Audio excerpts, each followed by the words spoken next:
আসসালামু আলাইকুম। ভিডিওতে আপনারা যে বক্সটি দেখতে পাচ্ছেন সেটি কি গেস করেন তো সেটিতে কি থাকতে পারে?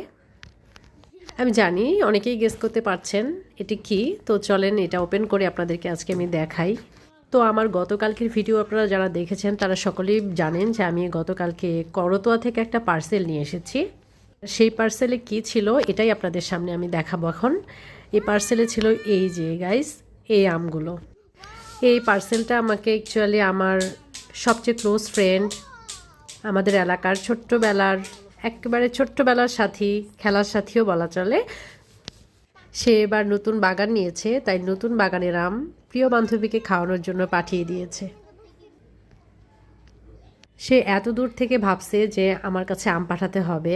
আসলে আমি খুবই খুবই প্লেসড তার উপরে। তো বান্ধবী তোকে কিভাবে ধন্যবাদ দিব সে ভাষা আমার জানা নেই, তারপরেও ধন্যবাদ তোকে।